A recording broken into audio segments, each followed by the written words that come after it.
The face of truth is open. The eyes of truth are bright.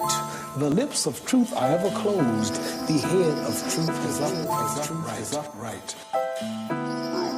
What's poppin'?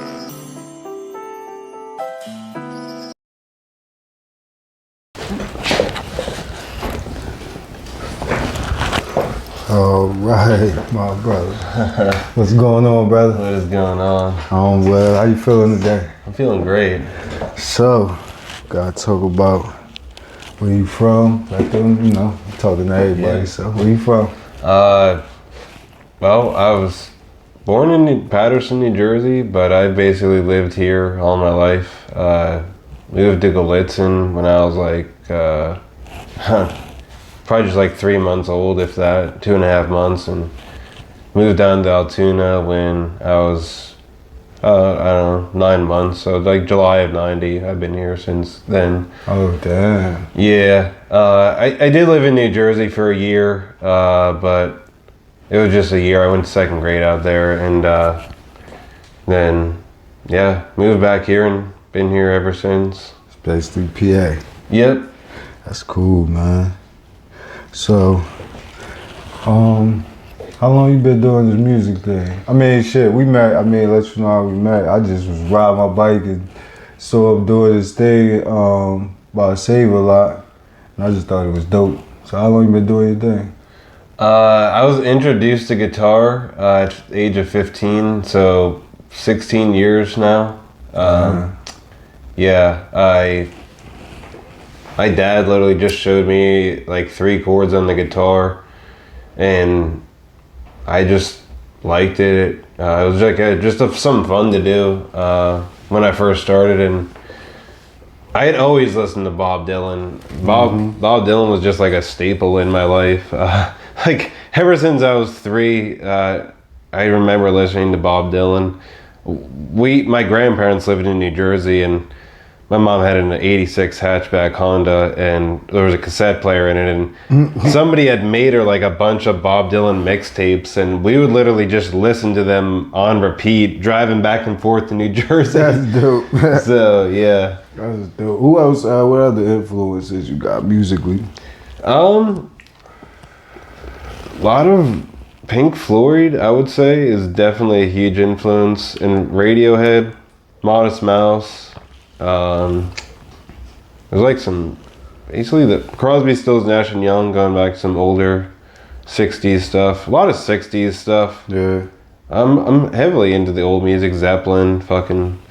Old music better. Yeah, I mean, it's just different, I guess. I think like real. people, yeah, it was really real. People are kind of like getting back to that real sound with, having home studios and just producing stuff on their own. Mm-hmm. But it's like nowadays the musician is not just a musician, they're also the producer, the editor, the master. That take a lot away, bro. Like, I mean, it's cool building that stuff, but it do take away though. It does. Because you can't just focus on the one thing you need to be focused on. Then you gotta worry about mixing and worry about this and that. Yeah. Like interfere. That's the only part about not having a team around you. Yeah. You know what I mean? Back then people, if they got noticed, the team was kind of, you could walk into the studio, they were all there adjusting the levels, and now it's just like, if you record something and like the levels are too high, it's distorted, and you're like, oh man, that was so good, but like I can't use it. Like I gotta redo it. 1,000 times later. Yeah. Before we recorded though, we was talking about the other instruments you was playing and everything like that. Yeah. What other instruments you play? Right now, I mainly play guitar, but I also back up my brother in his project, which is called Crazed Visions. Mm-hmm. I back him up on drums. Nice. Recently got this little hand drum kit. It's, I don't know, about this big. It has like a circular pad. You might have seen me playing it last night. Okay. I see what you're talking about. Yeah, it has like 10 pads on it, and you just finger drum basically. But I also play the acoustic kit a lot. That's dope. It's definitely different, I like the acoustic kit a little bit better, but my main reason for getting the Hand Sonic was actually about almost 3 years ago, I was introduced to Tash Sultana. She's from Australia. What she does is she loops a bunch of stuff. Like she'll start off with guitar or drums or even bass, whatever. She's just like kind of a one-person band. And I saw her busking out in Melbourne on video on YouTube, and it was just like, wow, she is doing everything a band would do with loops, and like she's phenomenal. And I just got super inspired by her, so I got a loop pedal. Just started making loops myself. I mainly do like folk music right now, but I'm like bridging out into like alternative and just like progressive music. What I heard of folk music, but what exactly is folk music? In my opinion, it's music that the everyday person can understand. Like basically like the people's music. It has simple messages that anybody with common sense could be like, oh yeah, like he's saying something here. Like, yeah, like let's start. Like the music yesterday considered folk?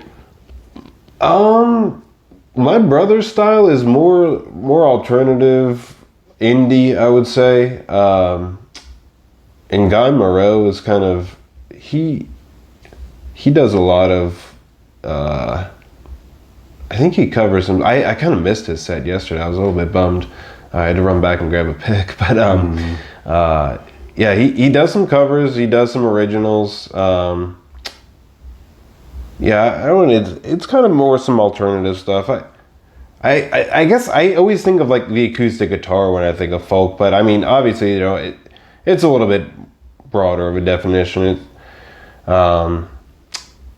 Yeah, I would say like my music fits into that category, I guess. I don't know if you want to say that. Yeah. It's a little bit hard to categorize it. So like a mic and the guitar, that's like folk, more or less? Like some simple shit like that? Yeah, just like real simple, like I have a song, After the Disaster, and it's just like, the chorus line is, the ice caps are melting, the polar bears can't make the swim, they're dying off, like.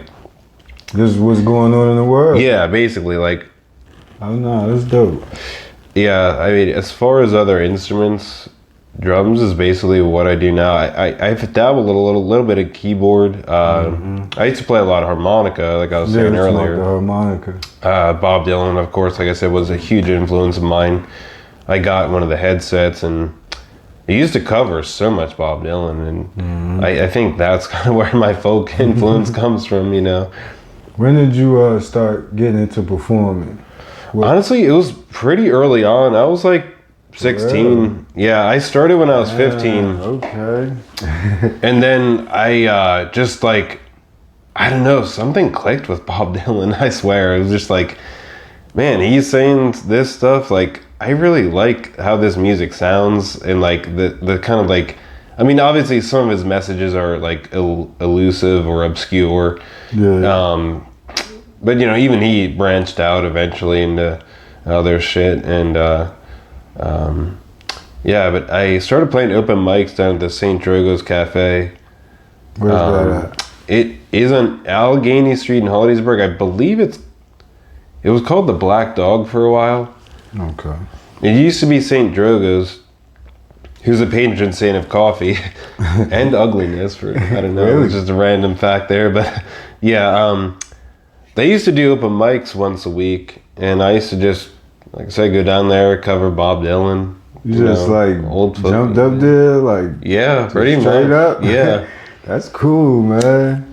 Most people don't really got that type of confidence to perform live, so that's real cool. I mean, I would come home from school and just start, practicing Bob Dylan songs. Like I said, super influenced by him, and I basically learned a good number of his songs from the 60s. Obviously, he's written like over 500 songs. I don't know all of them, but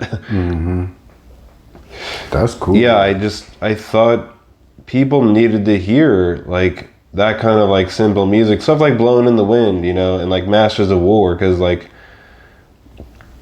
we live in a society where, I mean, obviously with COVID and everything, people are just freaking out a little bit. Yeah, people always But well, we always got a reason to freak out if you fall before, for it. yeah, before this all hit, you know, people lived pretty comfortably, and we're taught to basically behave and believe that there's nothing wrong in the world, and that, you know, our government has got us taken care of, and Yeah, they gonna take care of everything. It's and then I watch the consumer society, but they don't realize that they actually consuming the world. They're actually consuming the resources. You know what I mean? They're not just buying clothes and cars. They fucking the world up. You're not just buying meat.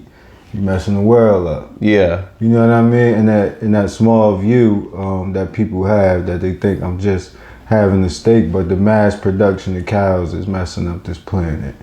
And then the gases in the cars. All this simple stuff. When the fact is that there was a man who created a car that could be ran off water, but they thrown him in jail. yep, You know what I mean? yeah. So it's that type of stuff, and humanity not pushing for itself. It's not pushing for its own healing and for its own progression. It's sitting back waiting to see what somebody else's plan is every time. Yeah, yeah, we're kind of trying to capitalize like on the climate change thing. I feel like you know, I see all these things. It's like, give this donation to whatever, you know, to help the rainforest, or the rainforest don't need money. to help the you know, the fires in Australia. I mean, obviously, I don't know if Alaska caught on fire, you know, and it's just like the Siberia's over 100 degrees here, and it's just like we're reaching the level here, and everyone's like, well, how can we capitalize on this? Like, how can we make money? But it's just like, you do need money in our world. It sucks, honestly. Yeah. But we really need to focus our mindset on like that the earth is taking care of us. It's not money that makes the world go round. It's what the earth produces. It's the love she gives us, the love we give back to her. That's the shit that makes the world go round. Like, seriously though. Yeah, and we need to shift the mindset, because like humanity's in a fear-based mindset of like, oh, like I don't have enough. For a long time. Yeah. Too. Like a really long time. It's like I mean, something has gotten us into that, and repeatedly over and over. It's a guy that I think people should check out. He's a beautiful guy, man. His name David Wilcock. You ever heard of him? Yeah, I have. David Wilcock is great, man. And he put together information well, because he didn't keep it one-sided. You know, you can't keep it. It's not one side to this. Earth as well. You know, you can get that history, but if you don't go behind the spiritual reasons too, if you don't go behind some of the spiritual forces behind some of these things, and some of the periods, like we go through 2,500 year periods, we go through 25,000 year periods, and I don't know if they see this and they try to keep it from us, or they just don't see it and don't know, but we coming up on one of those. But he shares that type of information like in a beautiful way.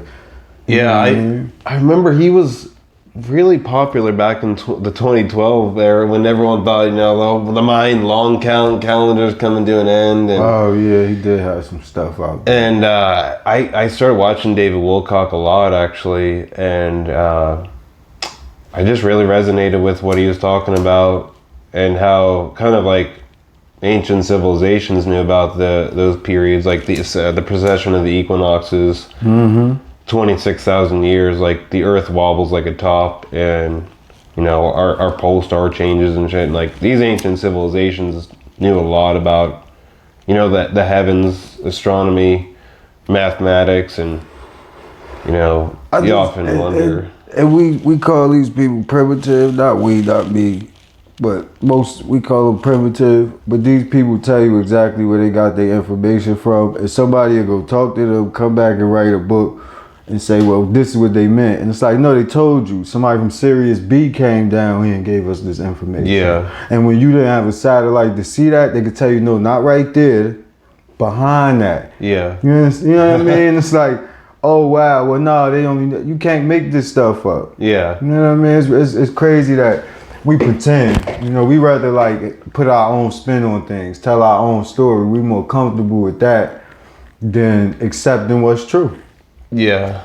You know what I mean? Yeah, and I think that is carried over into like this fear-based mindset that humanity is still in, and honestly, I'll admit I'm still in it a little bit. I think we just and shit. Oh yeah, like I say it a lot to my partner. From day one, we are literally programmed.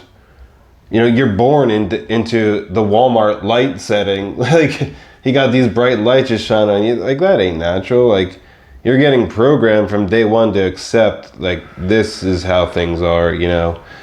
This is how things are supposed to be, and then it just gets conditioned over the years. And the interesting shit is this, right?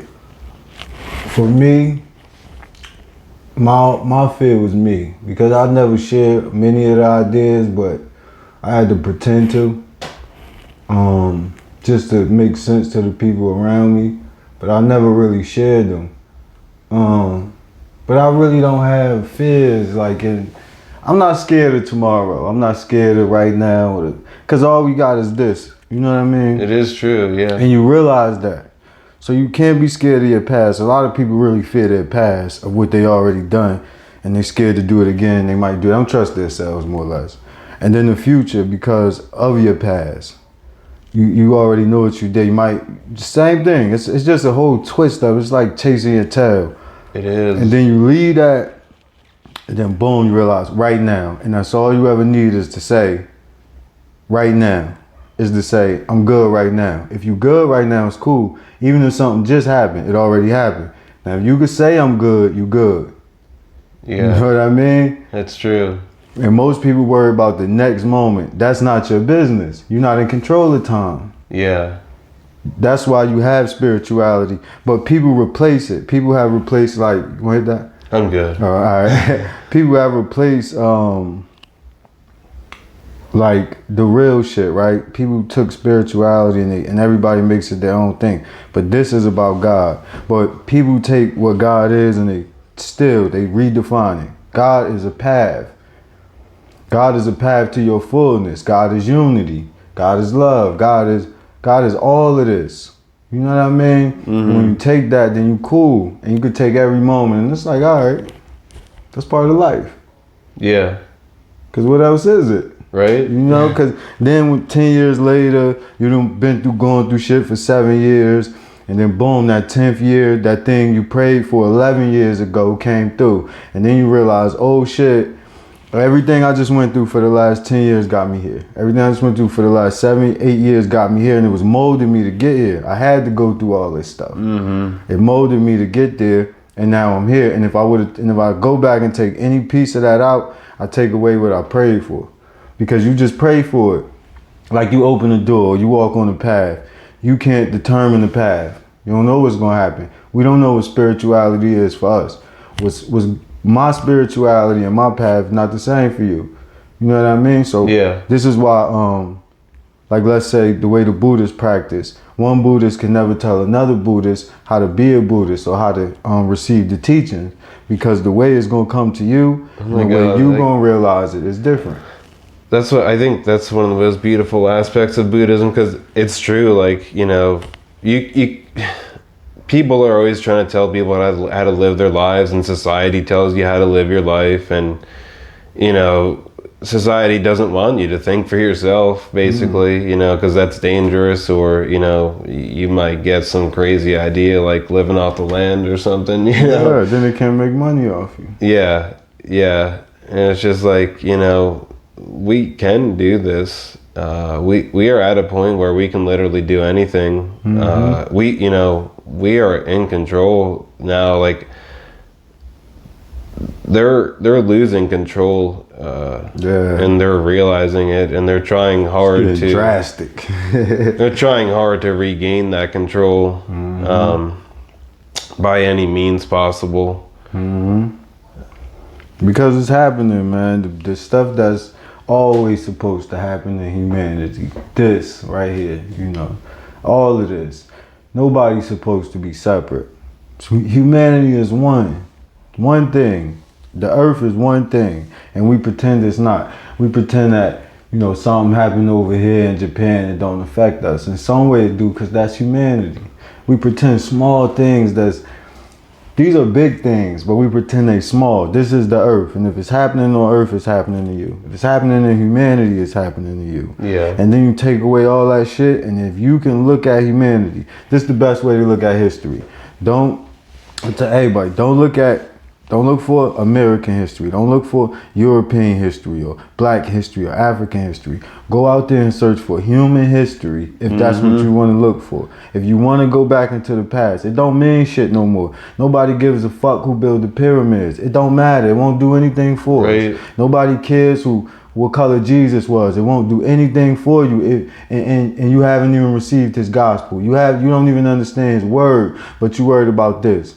That's not going to do nothing for you. Nobody cares who the true Jews are. That's not going to do anything for you. Yeah. The place that humanity is at now is we erase all that shit and we move forward. Because if you do human history, you'll see what the problem is. The problem is we've always separated. We've always had borders. We've always bullshitted each other. You understand? We've always tried to gain power. Power is what Satan is. You don't have to look for it in somebody. Power is Satan, the pursuit of power. Because power is always going to mean somebody is going to have to be at the bottom. Yep. That's what power means. Power means I'm going to pay you down there. That's how you get power. It's true, yeah. Yeah, this... That's the way it is. That's the way the world is. But the people mess up because they want to keep going outside of themselves for their fullness. Now you keep going outside of yourself. The people that control the material world, back a long time ago, they would call it Maimon. You serve Maimon. You serve the material world. You serve death, because there's death in the material world. Everything in the material world gonna die. Even flesh. People idolize everything. They idolize themselves. They take 1,000 pictures. They love themselves. They put 1,000 outfits on. They love themselves. Or they love a star. Or they love a thing. And they cling to so much. And then you let all that shit go and you realize there's nothing to cling to. There's really nothing. When you leave this body, just picture this. Do you think you're gonna be white outside of this body? No. Right? So you wasn't white before this body. Right. So that means you didn't control this. Yeah. You know what I mean? So that means before this, you could have been black, brown, you could have been yellow, you could have been red. You don't know what you were. You don't know how your life has worked. You're not in control. Nobody is, but everybody pretends to. And it's when we take that, so true. And it's when we take that shit and we take that, this is the separation that happened. This is the whole metaphors and the myths of all these great books. The separation was separating from the will of God. This is the will of God.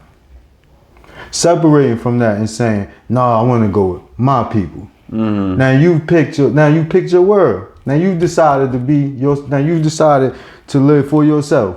Now you're gonna go over here. Now this is choosing power. This is choosing. This is separation. Yeah, and honestly, our whole society is based off that, like, separation. Yeah. You know, like even down to every detail of, like, the freaking clothes you wear. And it's just like, you know, why are we judging people here? Like, you know, we are one human race, just living on this rock that's going around this ball of gas that's burning, and you know, it takes a lot to decondition the human experience.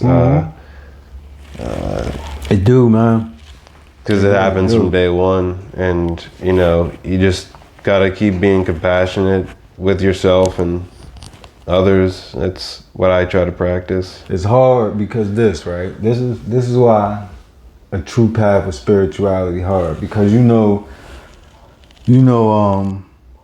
some of these books say, some of these paths say, say that you have to leave your parents and all this, but they're not talking about physically, right? They're not talking about you gotta walk away from all of this. They saying leave those ideas alone. They wasn't right.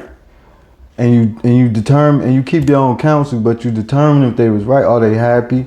Have they found liberation from this world? And if they haven't, that's all you need to do. That's it. And when you find that out, then for everybody's sake, you seek the liberation. I'm going to free us all. I'm going to do it. and I'm gonna come back and that's what you do. That's what it was about. You leave and go inside yourself. Mm-hmm. You know what I mean? And you come back and you give that to them. Because they locked in too. Like, a lot of our parents are children. They wasn't raised right. Their minds aren't right. They're harboring old feelings. They walking around with a lot of shit that's not true. They still, you know, arguing about stuff from 20 years ago. And it's like, that's an illusion. Yeah. You living in an illusion. So if you live today, then you can free yourself by forgiving all these people, because most of them have changed. Yeah, true. You know what I mean? And our parents don't live that way. They didn't have this information. We in the age of information and enlightenment. This is our job now. We teach our parents. Now we birth our parents. People don't like that talk. But now you have to birth your parents. That's what you owe them. That's what you owe them. That is just so true, you know. You know, they gave you life. That's why, you know, they tell you, you look up to your parents. These are your first gods. They bring you into the material world. I mean, I remember thinking at one point, like, you know, nobody can kick a ball higher than my dad. Mm-hmm. Like, mm-hmm. It's just like, damn, like, how the fuck does he kick it so fucking high? You know, like. And your mother, she cooked the best. It's always, she got the most love. For these things matter. But see what happened when your parents not as solid as they want. This will make it hard for you to believe in that other world, in creation. Because when you don't have what you had, see, it make it easier for you to say, yeah, I could believe that there's something else there, because you had something to look up to that was great. Mm-hmm. Now, when you don't have that, how can you look to that or even past that? That's hard. So that's what men go through. So they go and rely on themselves because they can't see past that. Well, what else am I supposed to do? Mm-hmm. That's where we at in the world. But we don't have to do that. We can live with each other, man. We hold each other up, man. That's the most beautiful shit to do. That's what I said last night. You know, when we support each other, we thrive. And it's just like the divide and conquer mentality that, you know, this country was founded on. I mean, don't get me wrong. I think the ideals of freedom that we were founded on were great, but it's just like, and I know why they did that, because they knew that humans were going to need a reminder that, oh, like, you're free. You are free. Like, you're not subjected to them. We you know, we gave the finger to King George. Yeah. And we're just like, you know, we fucked up when we came here. You know, obviously transmitted a lot of disease, killed a lot of innocent people.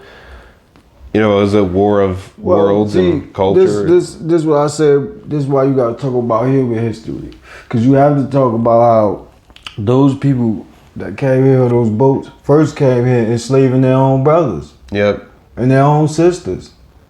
You know what I mean? But that's the fucked up mentality we dealing with in humanity. So you don't put that on the color, because then those same people, when they went to Africa, they took people that was already enslaved by their own brothers and sisters. This is humanity. It is. And they took those people and came here. This all humanity. But what you saying is definitely true. Like, America was meant to be this. It was meant to be this hub for humanity almost. It ain't get touched in so long. All the shit that was going on in the world was going on everywhere else. Yeah, America was thriving. We're just like, we got all these. The resources. natives was here and going through whatever they went through and developing themselves, but we was all over there. Yeah, and right? This was the new world. This was the new world. This is where we was all supposed to meet. And we was all supposed to come together and build and unite. That's why it's called what it's called. And unite and go back into the world and take care of the world and build the world up. Yeah, and it almost feels like, wow, shit. Like, I often feel like this definitely happened before. You know, like in human history, like like this has been a repeating cycle, and you know, I guess one of the fears I go through is just, you know, the fucking shit we done to the earth. But then again, it's like, well, you can either go with those fear thoughts and basically contribute energy to that, and it's creating something there. Or you could, get into nature. Maybe I like to get into the forest, go for a walk, burn some sage, Palo Santo wood, smoke a little cannabis, or just walk barefoot, reconnect with this earth, and it has a powerful effect. Even just one human being, we have these energy fields that are, they don't want you to know you have a Merkaba, and we're energy, beings, and we are powerful creators. Like I was saying earlier, my brother says, that they're using this technology, weaponizing it against ourselves to, divide and conquer, continue the separation. And it's just like, I guess I just don't understand why they want that. I guess it's just fear, I guess, is keeping them there. Like this place, just speaking, when you just spoke, just something came to me that maybe this place, a long time ago, I think the metaphor for the garden was something like this place, where the best and the brightest was coming, but it got corrupted. And that's a story that we should look into. And it got corrupted. And this place got corrupted. And I think that it came from, if you go deep enough, you gotta go deep. One, you gotta shut the world off. That's number one. Number two, you gotta stop receiving information from the world. Information is not real. It's really not real. And knowledge don't mean shit, because knowledge of the illusion is nothing. To tell me all of this shit about an illusion means nothing. When you can't tell me about reality, then I don't want to hear that shit. So you leave that alone, because you realize you know nothing. And you stop telling yourself you know shit. You stop defining this world because you didn't create it. You don't know what it was meant for. You don't know what anything was meant for. And once you shut that out, you gotta, this is the ego and the bat and all this shit. The ego is this thing you created to live in the world. You created to blend in, to fit in with this world. The natural thing was always there, it's already there. The ego was this thing you created, that thought system, this way of being, this personality you think you have. You let that go. And then, once you shut all this shit out, something speaks. Something beyond you in a different way. However it talks to you, that's how it's gonna talk to you. It could be on the side of a bus. It could be in a movie. It could be anywhere. You could be walking by somebody playing a video game. You hear the thing you need to hear. But you stop receiving that information and you just simply ask the universe for whatever it is you're looking for, and it will guide you. But some sources have come. You have things like, of course, A Course in Miracles. All these chanting texts have come through the last 200 years. OSP. You have things like the Urantia books. You have my man Paul Segan, I think his name is. He channels a spirit. You have the raw material. Now, these things, the channeled spirits will tell you themselves, don't take nothing for face value. And anything that ever comes in its own name, I'll tell you straight up, don't listen to it. If it's not leading you toward the creator, then leave it alone. If it's leading you toward its own beliefs or any type of book. But these things, but what you do is you go put all this together. You go put everything together, and then you actually understand all of this. You ask what it really mean. And then eventually you learn that none of that shit mean nothing, and you let it go, and it's about right now. It's literally about this moment. Because if you die in this moment, you dead. Everybody waiting for tomorrow, but tomorrow never comes. And you're not going back to yesterday. Now there is meditations where if you have had trauma in your past, you can get back to your past and walk your little self away from that. And that'll take that out of your cipher. They do have those meditations, but you leave all that shit alone, and you constantly have to forgive. And when you go back far enough, you get to a point where there's nothing to forgive and there's no one to forgive, because how far do you go back? Yeah. You know what I mean? It's just like, all right, fuck it, man. So now you done forgave everybody. Now you start to forgive. You start to give forgiveness before you even show up, because you might deal with ignorance. You might deal with certain things. So when it comes, you've already forgiven it. That's how you operate in peace. But these things come and it comes to you in a real different way, because you look at the earth, right? And you look at everything that God made. You look at all this. There's not one blade of grass that's exactly like the other one. And if you pay attention, they don't behave alike. When the wind blow, some of them stay stiff and strong. Some of them just bend a little bit. Some of them bend all the way. Some of them actually bend the other way. It's a weird thing to watch. But when you see that they individuals too, and then you look at the trees, none of them are alike. They all trees, it's all the earth, it's all grass. And they all together, right? And they all get to express their individuality regardless of that. So when you see these things, then you know true spirituality ain't gonna, people be scared that, oh, my life gonna get boring and well, I ain't gonna like nothing. Like, yeah, the world is not the same, but you go back, but you here to experience. So you can taste the world without like developing a real appetite. Definitely. You know, loving something in particular, like, oh, I need this, I need that. It's like, nah, you sit back. And it's like, oh, I want to experience that.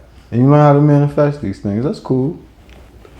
Yeah, I mean, we are powerful manifestors. There are people out there actively working against that. Mm-hmm. I believe that if you believe, and you know, if I believe, I mean, we can create a better world here. Mm-hmm. We can liberate ourselves, you know, truly, and humanity, Mm-hmm. everybody. I mean, the moment you say it's not possible is when it becomes impossible. Mm-hmm. You know, obviously we have limitations, but you know. No, the body got limitations. The body. Yeah, you gotta remind yourself. That's what I was trying to get at. You gotta remind yourself that you're not the body. You do have to remind it, and it's constant, because like day one, you're trained. You are the body. You know, this is it. This is all you got. Then I'm just like, well, after 31 years, you're like, well, something else is here too, observing all of this, not just myself or what I call myself. You know, it's observing the blades of grass out there. Yeah, really. Like I say, that the universe needed a mirror, and it created humanity. And then when that mirror became conscious, and it needed a mirror, and it just forgot to look back to where it came from and to see just all the magnificence that it is. Got so caught up in all these dramas, and they all imaginary. They all here. All our problems are here. None of our problems actually exist. Like, you have to believe in them. Yeah. You know, and then they become you subscribe real, to shit. you know. You have to like subscribe to the wars. You have to sign up to be a soldier, man. Yeah. You know, like the wars don't happen if we don't participate. Like, where they gonna happen at? How is it gonna happen? This shit don't happen without us. Yeah. We doing it. Yeah. Humanity though, so not to separate it, because we all pay taxes, so we all buy bombs, we all buy bullets. So not to separate it. This is humanity. That little war that's happening in all of us is being manifested out here in the big world. These little prejudices is happening in a big way out there. Yeah. That's why you clean that shit up. Yeah, and it's just like once we step out of that matrix, then we stop giving our energy to creating that. And I'll tell you something that I think is the problem with humanity. And I'll say this just because I think this is after not even think. You know, something happened a long time ago. This is what a lot of our myths is about. About Cain, about Eve, and all this shit. These are real stories of something that happened. Not the original human beings and none of that. But something that happened. Teachers and people who was supposed to introduce new consciousness into humanity through the bloodstream and things like that, right? So before that, a long time ago, there was a war. They call it a war against God. The beings that came down here in the flesh, our giants, our angels in the flesh, they got corrupted. A bunch of them got corrupted, and they taught man war. This is why man, after a long time, goes from a simple rock, and then 100,000 years later he sharpened the rock a little bit, and now a little bit later he got spears. He was taught that. He has alcohol now, and separation happened. They was taught these things, and this is when you get teachers who they talk about walking the earth for thousands of years. So when these beings, their time was up, their life came from allegedly a tree of life that would preserve them, that would keep them connected with certain energies. But when they violated, they cut that off, but they still lived a long time, allegedly. So by the time when Eve come, they say, these people decided to have babies with a bunch of people. So a little bit before she come, matter of fact, they had a baby. And these is where you get like the fathers of Cain, the father of Cain. And now one of them eventually supposed to have a baby with Eve. Now this is the story. Now I'm going to share the link to this man. This man is an elder white man who says that the white man is the child of Satan. He says that himself. He don't know what he's talking about, but he's on to something. What he's talking about is the children that came from Eve, and one of those beings was supposed to be Cain. Cain was obviously a lighter complexion man. And if you keep looking in history, that's what you will find out. His children is the children of Cain. They became the lighter complexion people of the world, introduced into the world maybe 30, 40, no more than 50,000 years ago. The problem that happened with humanity was humanity never really owned those people because they always felt like they violated God or some shit, or the people of God when they killed Abel. But Abel was an asshole. The first garden had got destroyed. So it was already built. This is how you know humanity existed before Eve. It was already built. Now the second garden, they had to build it. It was something more or less like a ghetto. Abel was an asshole. The people didn't really like Cain because they knew where he came from. And they felt like he was the reason that the garden got destroyed. So while they was out and he being an asshole, after the umpteenth time, he ended up hitting them. He hit his head on a rock. He died. He go back, they asked him where he at. He admitted to his father, they forgave him, but he figured he wouldn't be able to stay there. He went on to become a teacher of his father, but he was also a warrior in the world. He had to survive in this world. The problem is that humanity has never really owned their brothers. They never embraced them. All the other races of the world have a certain color. There was a time when it was blue men. There was a time when it was purely orange men. These things happen. They're not here no more. The indigo man was here. They're not here no more. So the white man did this. He said somewhere in his subconscious, he accepted that maybe he's outside of humanity. So for him, I'm going to recreate humanity. So their power structure was basically, I'm going to destroy humanity and replace it almost. That's what you're watching. And it became a cult-like thing. Now, all of them didn't join that. Many of them joined into the world. They became students of Greeks, students of Africans. They became the students of Indians. They went into the world and they learned, and they became beautiful learned men, because you have to remember who their mother was. Their mother was an angel. Their mother was Eve. Yeah, damn. So they're not just warriors. Their mother is Eve. So this is where you get your beautiful people, your Alan Watts. You get all these beautiful people because they have a connection to something higher once they tap in. But when man keeps losing himself, keeps forgetting himself, and when man practice prejudice, see, I don't praise Egypt because I know that Moses went and got my people out of Egypt because Egypt was disgusting. Mm-hmm. Egypt practiced prejudice. There was a time in Egypt when if you wasn't a certain dark, you couldn't be taught. And Egypt allowed the people outside to be savages. They allowed them to practice bestiality, to practice extreme homosexuality, having sex with even demons, all types of shit, spirits and shit, when they knew the sciences that could free them, but they became exclusive. Same as a lot of people. These was the violations, not punishments from God, but this is what happened when you choose that. So this is why you get somebody that'll come tell you, not rules from God, but rules that can help you on earth. You don't steal because of the guilt that comes from stealing. Because the people around you won't trust you. You know, you act like a thief, people gonna treat you like a thief. You don't kill because of the guilt that comes. And then sooner or later, you're gonna have enemies. You know, adultery was just keeping faith in your path, keeping faith in God. It wasn't about that society thing when you talk about man and woman. But adultery was not keeping faith in God. So you keep faith in your path and shit like that. These little things were just things to keep you straight. And then the Buddha, right speech, you know, right mind, right meditation, right livelihood. These things were to just keep you clean. Yeah. Simple things. And if man return to these simple things, we'll all be whole again. But we keep disrespecting each other. We'll push each other outside, you know.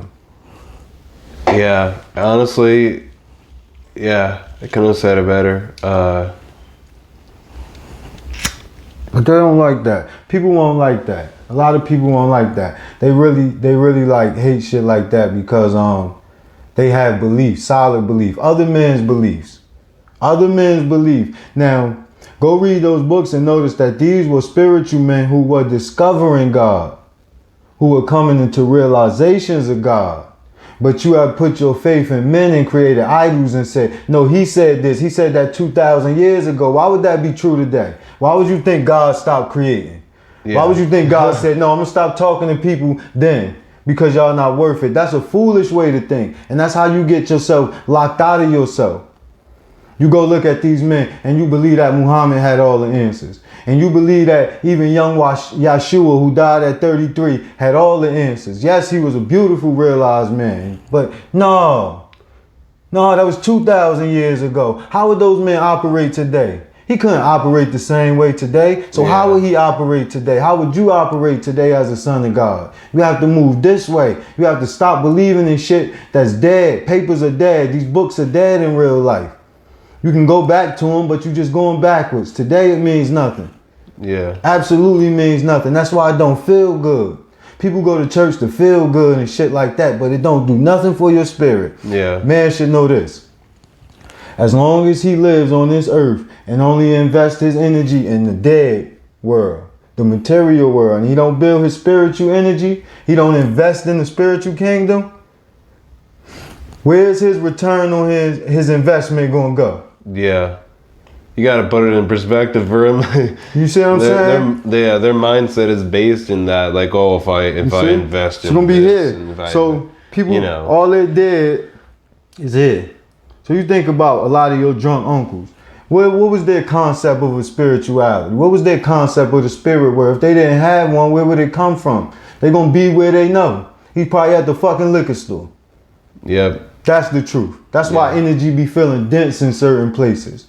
You know. But man got to start making decisions. He got to invest in his spiritual energy. And if he build it, you will feel it. I'm going to tell you how you feel it. You'll feel it here. Not on your skin, but all around you. All around you. You'll feel a vibration. You'll feel something happening. You'll feel real energy happening. And when these things happen, you know you're waking something up. You don't want to die as a low fucking nothing spirit. You'll fucking be a baby in the spiritual kingdom. You don't want to die like that. You want to die fully realized. You want to die whole. That way you move on. You don't come back here. This is the wheel. You keep spinning that wheel. You want to stop the wheel.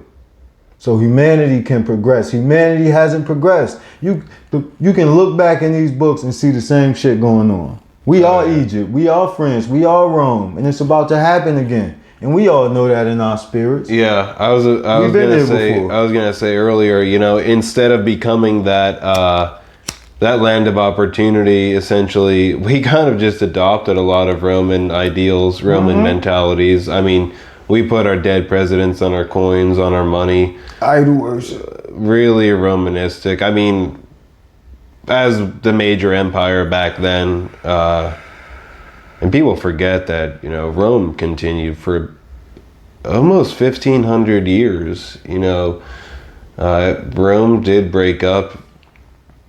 I don't know, was it 800 they split?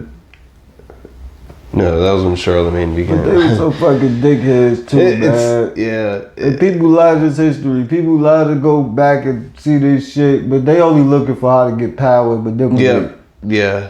this shit wasn't nice, man. Like, it wasn't a beautiful time. I mean, yeah, humanity was still growing, but you don't go there to look for your answers today. It didn't work. No. You gonna go, like, business people would never go look to a business that didn't work to how to fucking better their business. Humanity keep going to places that didn't work. None of these great civilizations work. No. If they work, they still be great. We had fell under them. Mm-hmm. They'd advanced. They didn't because they violated humanity. It don't work like that. We really gotta love each other. Like, no, but this is how it works. If your neighbor starves, you have something to worry about. Yeah. That's a fact. Yeah. This is why they say, love your neighbor as yourself. These little things help humanity out. It's about humanity. You know, I'm not with none of that shit. I don't do none of it, bro. No Republican shit, no Democrat shit. Me neither. No fucking Black Lives Matter, no fucking whatever. I don't know the name. They all gangs. It's all gangs. I come from a gang world, so it's all gangs to me. When you know gangs, you know how to spot them. That's gangs. Gangs wear the same shit. Gangs promote the same shit. Yeah, it's that divide and conquer. They want us in gangs to fight each other. Mm-hmm. We gang mentality. We gangsters, man. I think America's just some gangsters. We turned into like real gangster shit. This whole country, bitch. We like, you go to History Channel, they still like be studying Hitler and shit. They still got shit to say about Hitler. Like, they run over and over about wars and mobsters and shit like that. Totally. They love gangsters. Like, how about like the people of peace? How about these beautiful people? How about put something on TV that could bring us together? Because everything I see, all the good movies, supposedly they shooting everybody. There's not really too many movies that you get a gut busting laugh. That's healing though. Yeah. You know, that's healing. Oh yeah, it definitely is. And you don't get that gut busting laugh no more. And you don't get movies that make you cry too often, or that really like, damn. Like, you just sit there for 10 minutes after the movie and just like, damn, your ideas about life change, you know. And then the movies that implant these things for us, we watch something else. You know, you go in and watch Star Wars, right? Yeah. And you really watch Star Wars and you realize why you're there. All the theatrical is beautiful, but you realize you're there for Yoda. Yeah. You realize you're there for the Jedi wisdom. Yeah. Because you a Jedi. Yeah. That's why. Yeah. And you realize that, like, oh shit. And then you start really getting gas because you feel it. You know it. You know it to be true. Because you can never be that. You can never be with the Empire. You can never be with the fucking, with all that other stuff. It don't even make sense to you. Yeah. So you would rather be here with these few hundred people, you know, trying to fight and figure it out. And that shit is so awesome to you. And that's more worth it than that. Even when that big ass machine coming, you like, man, I'd rather be there with them, man. Yeah. You know, you a Jedi, man, and they telling you that. And all that means is you part of humanity. You part of reality. You part of the wisdom of the world. You know? Yeah. Same with like shit. You know, this is why would somebody write a book so fucking big like Harry Potter about a story about a boy doing magic? That's not real. You there for the wisdom of the elders. Yeah. You know, and when you figure the story out, you like, man, you get loyalty out of this story, you get courage out of the story, you get wisdom out of the story, and this is the way you are. And all these little stories is meant for that, down to the Avengers, down to, you know, even Spider-Man, man. You go watch the whole movie, and all you need to really take from that is, with great power come great responsibility. Yeah. And that's all you ever need from that movie. Yeah, and I also, you know, gained that.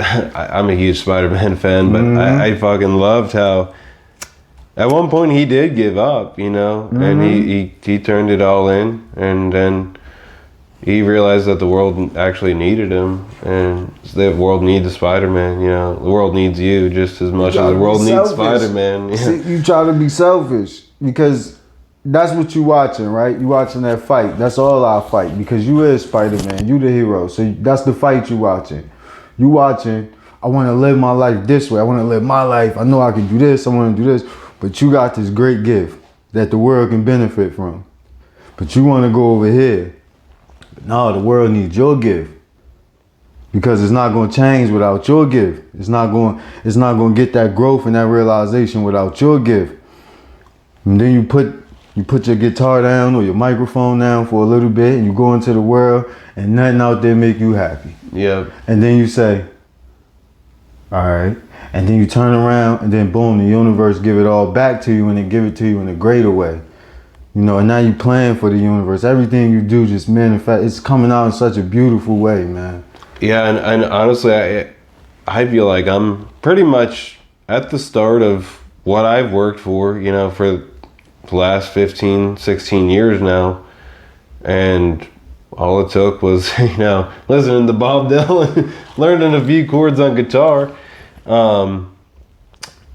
And now I'm doing what I love doing, and you know, I'm hand making these shirts. And oh, for real? Yeah, the world peace starts with you, because you know it's what we're talking about here, basically. Like, when I was checking that out anyway, that's fly. I like that. Yeah, I'm starting to come up with a few more shirt ideas as well, and gonna be playing another show at Juice on December 29th. So cool. Yeah, and you know, we're all of the mindset that we need community. You know, we're not turning down people because they don't have a COVID vaccine or because you're not wearing a mask. Like, you know, these are all kind of divide and conquer tactics, I feel, to just pit us against each other, make us hate each other, or you know, just stop coming together as friends, as brothers and sisters. And when we need that more than ever right now, because you know, there's so many distractions out there. You know, the second you wake up, you're scrolling on Instagram or Facebook to try to be like, I can't deal with the world right now. Like, yeah, and instead of like just laying down and be like, oh shit, my toes still work. Yeah, like I'm thankful. Is that a sound? Can I hear? Oh shit! Like, instead of the little things, you know, because people, man, people go blind. You know, people go brain dead. Now you wake up and, oh shit, I'm still functioning. Yeah. And then you just say thank you, man. And people forget just that part. Just to say thank you and to determine your day. You gotta say it. People don't have a plan for themselves. So they wake up and, like you said, they scroll, and that's somebody else's plan. This is other people's ideas, and they don't give themselves a second to say, what do I want to do today? Or to say, what type of day, what I want to do, what type of day I want to have, and then just say, I want to have a good day. Yeah. I want to have a good day, and don't decide what a good day is, because maybe all your good days didn't turn out well. The ones you chose and the ones you created and picked. Maybe they didn't turn out well. So maybe you say, I want the universe to determine that, what a good day is for me. And then all of a sudden you go outside and you notice that people waving to you that never spoke to you or something, or maybe they did speak and you didn't notice because you were so locked into your own thoughts or something, or people just may stop and talk to you for no reason. These things happen. And then you say, oh wow, the universe is really conversating with me. This is the universe talking to you. You know what I mean? And you have these days. But I want to ask, like, what's your plan for your music? I'm planning on promoting this show for December heavily. Gonna be maybe working with a couple different people to create, you know, a couple different types of flyers and post them around. You know, share them on social media, post them around to the bulletin boards, and then, you know, Jen at Juice, the Juice Bar, is fairly open to having monthly music, monthly shows, and oh, that's cool, man. That's where it starts. Yeah, I've got quite a diverse repertoire, and you know, obviously, you know, want to give some other artists a chance, but you know, I do this for, you know, my living right now, and I want to try to set up some other shows, look at some other venues as well around town. I think Molly's Pub and Grill may be open to that. I met the owner of Andy's Bar the other day on the street. message them. Hopefully, can start communicating, setting up like, shows every month, and getting one of my most heartfelt messages out there on this shirt. World Peace starts with you. And I have a couple other shirt ideas. Just getting some more merch, like CDs. But I don't know. Do people still listen to CDs? I know some people do. Yeah, and I think I've been checking out ways for artists to do different things and still have digital but physical. So I found like the USB like credit card type things where it look like a credit card, but it's a USB and you can just pop it into your, like if you got the piece on your radio or in your car, and then you still can have your album there, and they got one shaped like a cassette, so you can still put like kind of a cassette vibe with the book and the cover and all of that, and it's the same USB, So and even down to the cards you can scan. Just different things. I've just been trying to look for different things, especially for us right here. Yeah. Because I think it's important for us to have physical music too. Yeah, definitely, for sure. The computer shit cool, but I like that because it gives us a chance to engage. So you get out there and you selling your music and you talking to people, and just letting them know what you're about, and they catching your vibe. And somebody just buy it, man, I just like dude, man, I'm gonna support him. You know what I mean? Just stuff like that. So the more I find out about these things, I'll let it be known. People want to pay attention to the podcast. I'll definitely let these things be known because it's important, especially right now, because independent artists, like yourself, like myself, like certain people, I feel like don't want a part of the industry. Yeah. The monster industry, it's a way to connect the people and make a living off of your art. That's what a goal definitely in my music is. I've been super inspired by Rising Appalachia as well. I don't know if you never heard of them. They're from the deep south. Two sisters, Chloe and Leah. Oh, they do roots music, but they also do all of their own music, and I did hear just that. like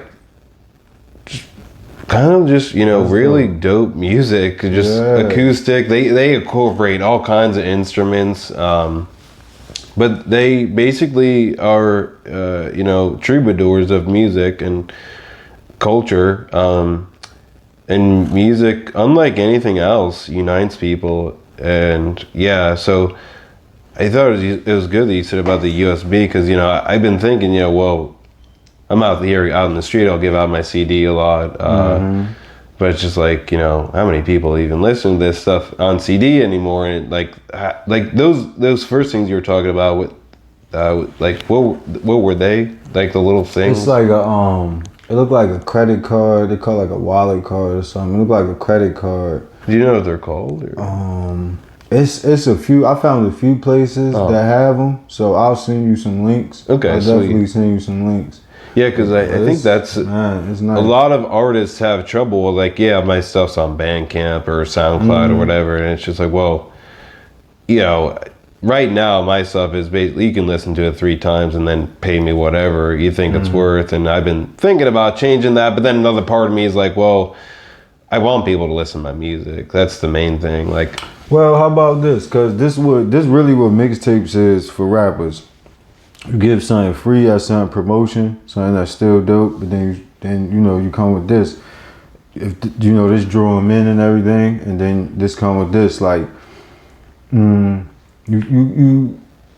save like the ones like the really powerful ones for when like a time gonna come when it's gonna really hit and get the effect you want, and you just still create and make the music, but this is the stuff I can give you this.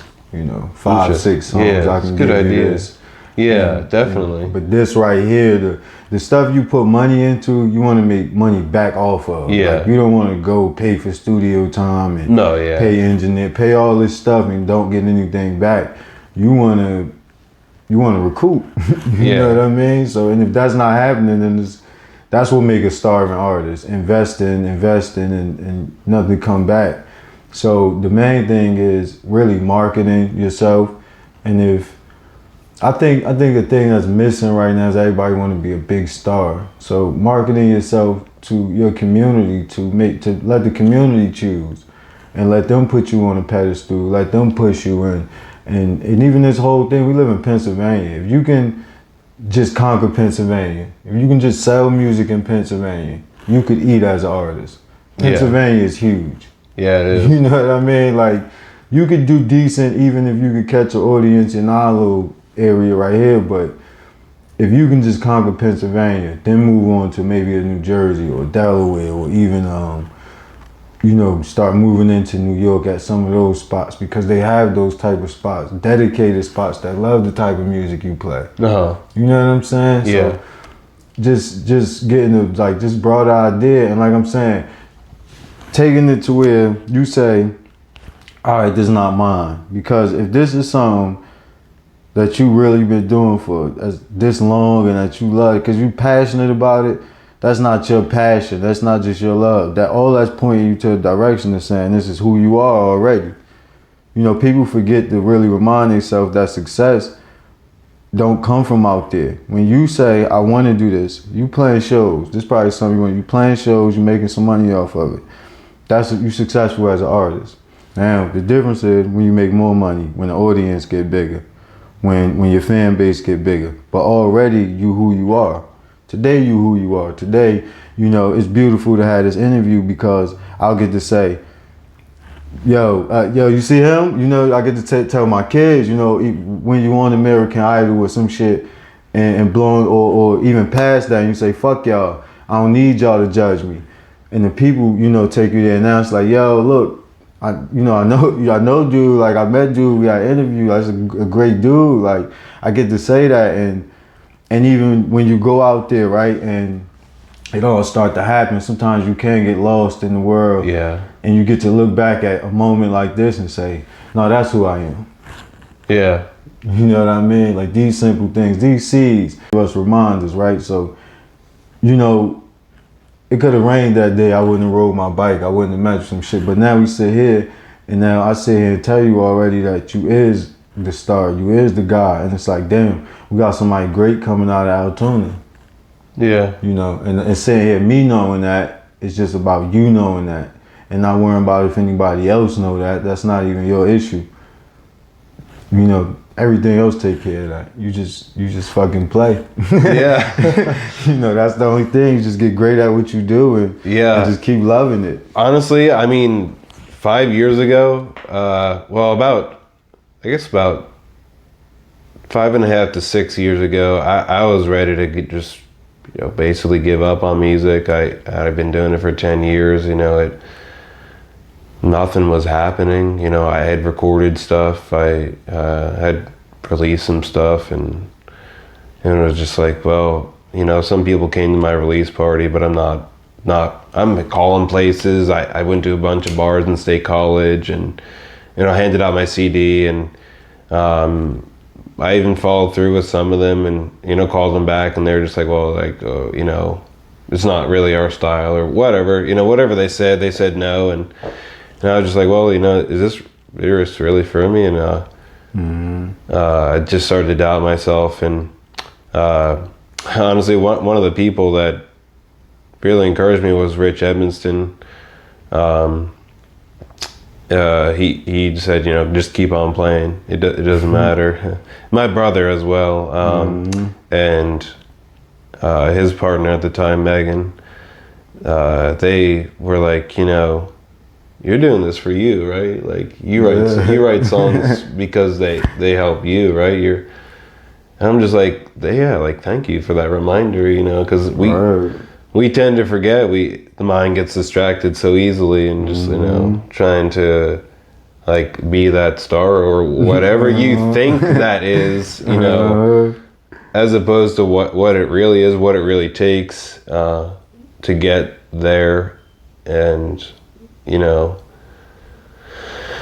So yeah, honestly, if it wasn't for those three, I might not be here today, because I also have an extreme passion for human health and medicine. I almost went back to school I studied Reiki a lot. Oh, nice. Yeah, down at Reiki Center for Body and Mind with Deb Pekka. She was my Reiki teacher, and one day I walked into the clinic and sat down, and she slaps me on the knee and she says, "When are you going back to school?"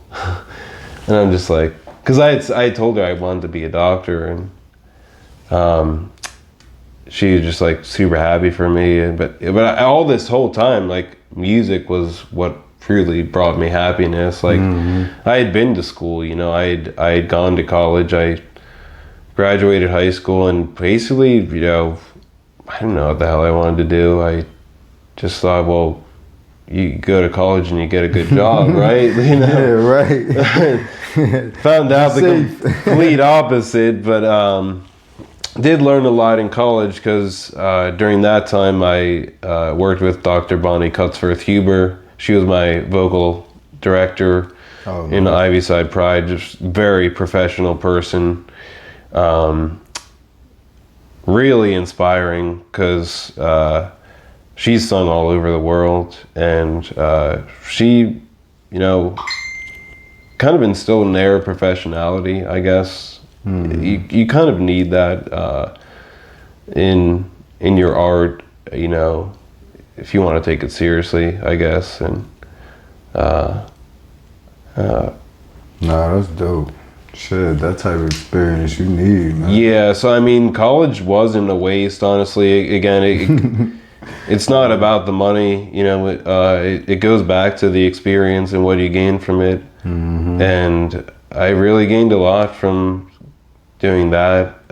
Really spurred me on. I continued to write music through college, and just always turned to music as my saving grace, honestly. I wouldn't be sitting here today if I didn't have my guitar to go to. Yeah.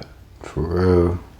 And then I got my own place, and I was recording music at my brother's back in like late 2015. I recorded an album called Raging Peacefire. And then I released it in, I think, around February 2016. Right before the 2016 election, I guess, because I had a song on there called "Roundup the Roundup," and it was just like, talking about, I'm concerned with the presidency, and it was just like, well, you didn't see. You're just distracted, basically. And, damn. Yeah. But my brother really encouraged me because I was still living at my parents'. And he was like, you just gotta get out on your own. I lived with him for a little bit, and he had his own studio, and he was recording me and himself at the time, actually. So we were like kind of not really fighting for studio time, but like vying for it, I guess, a little bit.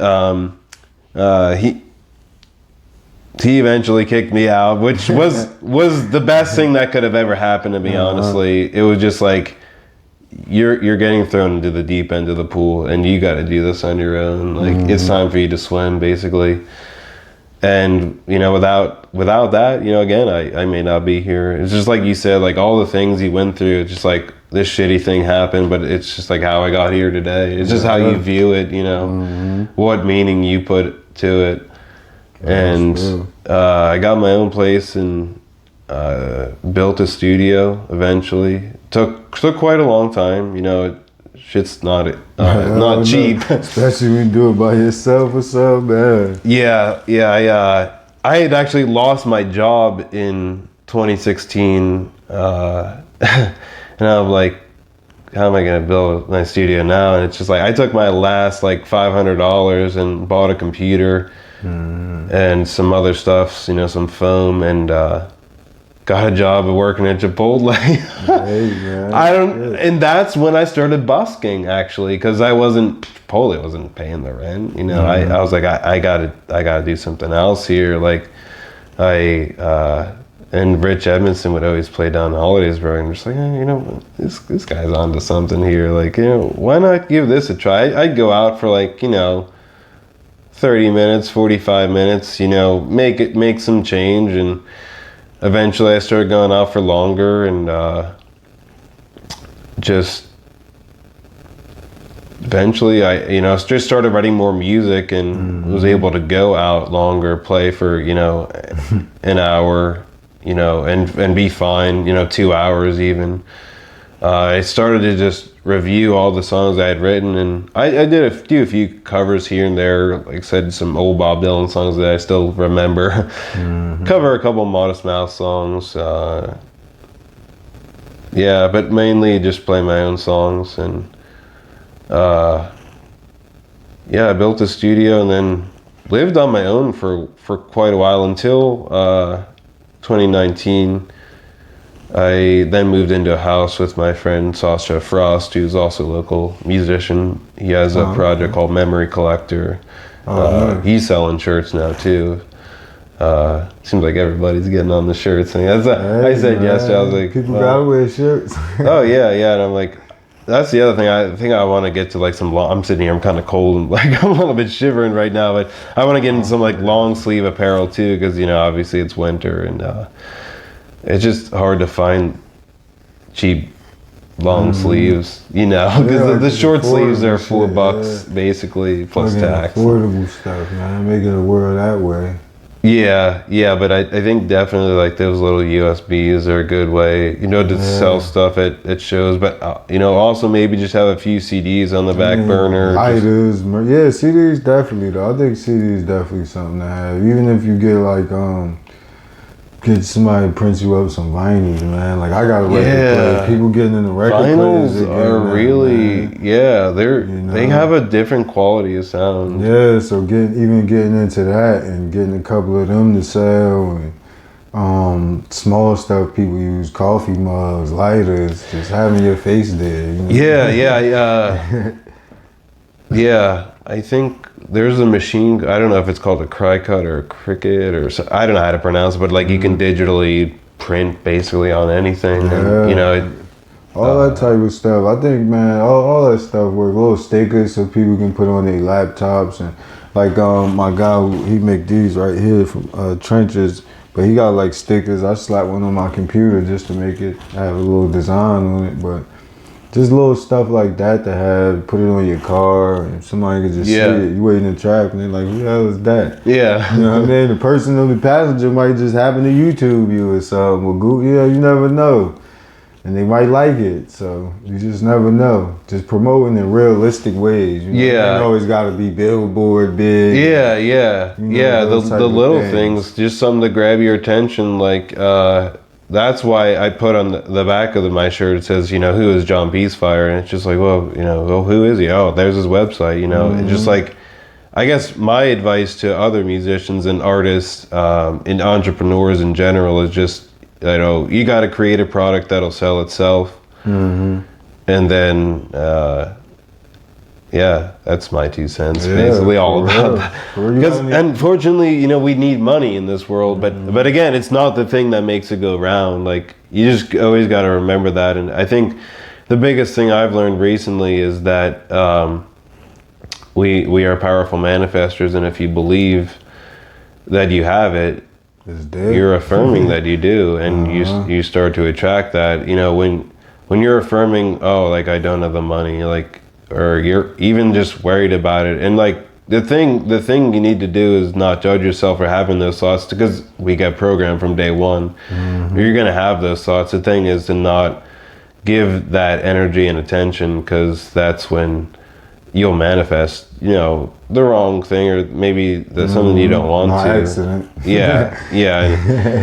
Most people they so busy thinking about what they don't want, and then it manifests. Yep. Like they so strong and like damn, in the fears, like you said, man, caught up. That's how you get caught up in the fears. You just keep thinking about I don't want, and then it show up right there. Yep. Because you're giving it all. Ain't thinking about like if it's want, don't. It's thinking about the thing. Oh, that must be what he want. That's all he thinking about. Yeah. Like, fuck it, I'm gonna give it to him. I ain't gonna make him seem crazy. I don't want the universe. Don't want you to be crazy. So all right, here you go. Yeah. You know what I mean? Yeah. You got any projects that's out right now that people can check out? My latest music video is called Trump Will Trump You. It is out on YouTube now. completely free. Pretty good video. You know, I just really wanted to demonstrate that, you know, two people can really create all they need to survive. Even one person, honestly. You know, my partner's in the video, and we planted a fairly large garden. You know, we didn't grow everything we needed to, but it's just a step in what I consider the right direction. Nice. Getting back to the earth, getting back to the land, because literally that's where we came from. You know, we are this earth, and this earth is a being that, you know, survives on its own, but we do have to take into account that, you know, we subsist off of her. Yeah, like we're a part of our bodies is come from her. She birthed our bodies. You know what I mean? This is her. Our bodies is her. Yeah. You know what I mean? All of this is a part of her. Like every part of the earth is a part of the earth. We a part of the earth. Yeah. You know what I mean? But we got spirit, we got consciousness, you know. We also, a part of us come from something else. You know what I mean? The thing that even birthed the earth. The thing that's here, that's been here, you know. I think one of the things that I guess Christianity teaches is that, you know, God created the world in 7 days. And it's just like, well, when you start to think about it, it's like creation's happening all the time. You know, you are creation. 7 days. You know, this conversation we're having is creation. Yeah, that man. You know, one thing that's nothing's wrong. Nothing's wrong. Everything is as it is. Everybody has free will, so men make decisions. So, one thing that I think is that happened is the teacher told them, don't teach them about me. Teach them my gospel. But they made a religion about him. Yeah. Instead of about his gospels. And then the people, I don't know. It's crazy. It's a lot about all that, but they just made it more so about him than anything else, and people lost his teachings. Yeah. And that's what we're struggling with. But they here though. You know, a lot of us know these things naturally. I was gonna say, you know, a lot of people, you know, you're not really born corrupted. You know, that happens when you live your life, and it's about kind of, there's this one meme I've seen is like, unfuck yourself, you know, because like the world fucks you up, and you do have to deprogram. You have to, you know, unfuck yourself basically. Like you heard about about mass consciousness, like collective consciousness. Yeah. And, like so. This is just a theory. I'm not gonna say it's necessarily mine. I just don't remember exactly. I don't like watch TV. I don't. Really I don't either. Like, I literally just, that tub right there is just full of books. I got a bunch upstairs, 2 more tubs, 2 bookcases. So I just take information. I just try to meditate a lot. I don't even really read a lot too much, but I just meditate. I try to just think for myself and all these things, but. I think that a lot of times through like media period, but movies and news, right? I don't think everything that happened on the news happened already. Yeah. I think a lot of times they feed it to us, and then together we manifest that shit into the world. Yeah. I think a lot of times that's happening. Because I don't feel like, it just don't feel like that a lot of times. And then mass events too. Like people should like pay attention to mass events that's not organic amongst humanity. That's selected days. These is ritualistic days and shit like that. And you feel a different energy like on some days. And people should pay attention on those days. Mm-hmm. You know, cleanse and shit. Like you said, sage and to certain things. Yeah, you gotta cleanse your mind, because your mind always wants attention. It always is wanting, you know, you to affirm that you are it, or else it loses its existence. It's trying to prove loses this. like you try to prove you exist all the time and shit like that. Like, nah, man, you here, that's your proof, man. Yeah. I just wish, man, like, I just wish we get to that point where we here. Yeah. Right here today, and we can attack the problems of today. That's honestly, like, I would say my music is about that. Like, what was that? Where your name come from? My name back in, I think we had talked about this on the street when we first met. I was saying, like, back in, I think it was about 2013, if I'm not mistaken. Regardless, it was when Russia was trying to annex the Ukraine. And you'd hear on the news every single day, well, like, they're going to do this ceasefire here on this date, and then everything will be hopefully okay. And I just kept on hearing the word ceasefire, and I said, you know, why not start a peace fire instead? Like, and my middle name is John Paul. I was actually named after, I always say I was named after John Paul Jones, the bass player for Led Zeppelin, but I was actually named after John Paul II, the Pope. Yeah. But anyway, regardless of that, I like the name John. I guess it's a simple name, and Peacefire seemed to have a ring to it, and I just thought, you know, this will be something inspiring for people. Yeah. They'll think, well, what's Peacefire, and what does that mean to me? Basically. Yeah, that's really the type of name it is, and that's dope, man. I think I like the movement y'all got. Me coming there yesterday and being a chill environment and just relaxed environment, welcoming environment. You know, like it's just cool, relaxed music. I think that's what we need, and I'm glad they open, you know, juice bar and smoothie, or like healthy, you know, just a place where you can actually go for health. And, you know, you might even have a good conversation about something real. Just like, I don't know if you ever, well, you be around it, so Everything Natural. Oh, yeah. That store, man, that's a dope store, and you can go there and get all your natural shit. That's where I go and always have a dope conversation there. I always meet, like, just real good people, man. Like I met a guy there the last time I was there, and I don't know, it was a kind of a different moment for me because he was like an older dude, and he was just like out there weird and shit, and he just wanted to talk about some stuff, and I was like, man, that's cool. But it was like all love, and that's the same day I ran into you. And that's what I'm saying. That was a day that just like, you know, I just released everything. Like, let's just have a day. Let the day be the day, and all these just beautiful things happen, and just led to me going there, and I grabbed the crystal and got to have a great conversation with just somebody else, another daughter of spirit, you know, and I thought that was dope. And then later on that night I got home, another daughter of spirit came, hollered at me through Instagram. So I think all of that is just beautiful when you just release and just let it go. And I think the world coming together, because we all see that as shit. But what I would say to anybody and everybody is, one, don't focus too much on the outside world, because it's like I said, man, they're giving you something so you can create it. And make decisions for yourself. And health is a choice. You know, health is a real choice. You have to choose to be healthy. So one, say you healthy.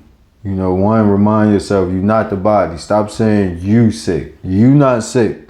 You can't be sick. Yeah. You know, like you would never get sick. You can't get cancer. Your body can manifest these things. Your body can get, but you're not your body. And you can, you know, create the body you want and live in the body you want. You know, I was like 240, 250 pounds. You know, and you can create these things. But first, I'll say, as far as weight loss, one, anything you do, accept reality. People live in so much delusions, and they want to be their high school this and that and all this dumb stuff. And it's like, accept reality. You this age and all that shit. Accept, you know, you eat a certain way and this what happened when you eat, all that bullshit. And just really, it's about just acceptance of reality, and then just creating the reality you want. You a creator. So you just create, man, and stop creating the stuff you don't want. You know what I mean? Stop having the war inside of you and all of that stuff, man. Like, that was like slapping yourself. Yeah, I mean, like you said, they give you something, your mind feeds into it, it eventually gets created, and that's why I wanted to show, you know, that aspect in the music video, Trumple Trumpy, you know, was there, like, you know, like these authority figures here, they're doing this, but like the whole video is about making a garden. You know, it's like once you stop listening to them, you're just like, wow, like I'm not scared anymore. You know, like I'm free. You know, like you can't do shit. Like, all right, they say we're gonna go to war. All right, so if the bombs drop, realistically now, you can't do nothing. Yeah, that's just the realistic thing. If they say, hey, the purge is commencing, realistically, you can't do nothing. Yeah. You can't control your fellow man. Yeah. So accept that and live the life you want to live, and decide who you want to be, even into your death. You don't have to die a killer or a monster or no shit. Like, just accept your whole life, you know, however you want it to be. And you here to experience the world. A lot of people think they here to like learn something or nothing. The thing is, the only thing we here to really learn is that there never was a separation. That there never was you know, you get kicked out of the garden, out of you know, the consciousness of God or the universe. None of that actually happened. You playing a trick. All everybody ever tells you is to quiet your mind and shut up the thing you created, and the thing that was already there is still there. Yeah. You just a thought away from it. Yeah. Or just not thinking away from it. And it's there. Like, you feel it in some moments. You just, you know, time don't exist. You know, you just flow. You know, whether it's playing the guitar or having a conversation or anything, time just flowing in this way that it don't exist. Yeah. You know what I mean? And life is happening in those moments. And people should just tap into those moments. Like, you know how many people drive cars and never drive a car? Yeah. You know, the whole time they there, they thinking about what they gonna do when they get home. Work was just fucking them up. Yeah. They never actually feel the will. And you know, if you ask them, hey, how your will feel on your hands? Say what? They look at you like you stupid because they never actually touched it and was dead, and they never actually turned the corner and felt what it was like to actually turn the corner. Or speed up a little bit, you know. They're always somewhere else. Or to just slow down at a stop sign. They never actually slowed down. But it's something in them that just, you know, the body's so beautiful, it just got this memory, but their mind is always somewhere else.